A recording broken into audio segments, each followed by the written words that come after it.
The reality is, my brothers and sisters, I know today there is a huge debate about music. I want to mention again, we spoke about logic a little bit earlier. We know from a religious perspective, the ruling. Let's speak about from a logical perspective. Wallahi, now I have done my own little research with non-Muslims. And I have asked religious non-Muslims, I'm talking of Christians and Jews and Hindus, etc., naming top pop stars from the music industry. Would you allow your children to listen to this person? Never. Would you allow them this? Never. Would you allow them that? Never. Why?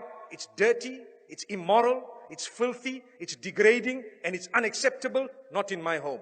But you're a Christian, I know, not allowed. But you're a Jew, not allowed in my home. But you're a Hindu, never, not with my children. Why? Because the industry is dirty, that's what it is. So people argue, no, there is maybe perhaps, I do agree. Perhaps the duf is permissible within certain limits, Perhaps if you are singing an Islamic song with beautiful meanings, perhaps within limits, there is a certain permissibility. But here I'm speaking of the musical instruments and the music industry, whereby people start shaking. I don't even know what. It comes naturally. They say it's natural. It's not natural. It's shaitan's way of controlling you.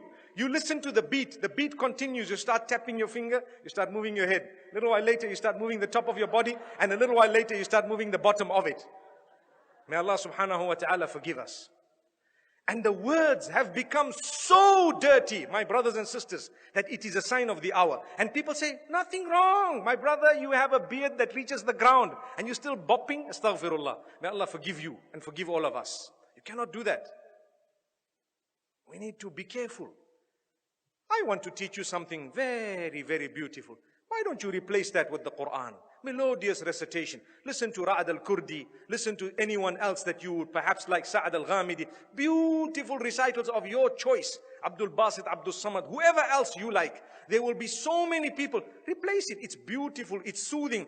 Go onto YouTube and check how the non-Muslims reacted to a survey or a little test, an experiment that was done where they were told to listen to this Quran without knowing it's the Quran and comment about it. Wallahi, now in Europe, the test was done recently and a lot of them say, it's so calm, it's so cool, it's so soothing. I feel spiritual. Go and listen to the answers. It's there live for everyone to see.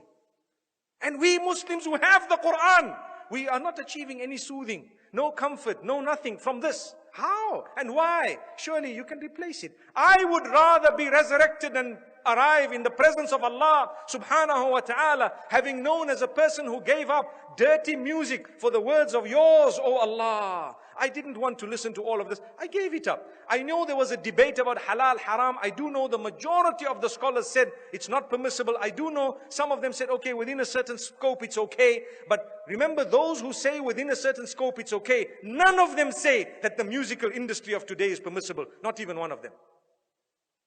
Remember that. I would rather come in front of Allah and be resurrected as a person who just substituted all of this for the Quran. Allahu Akbar.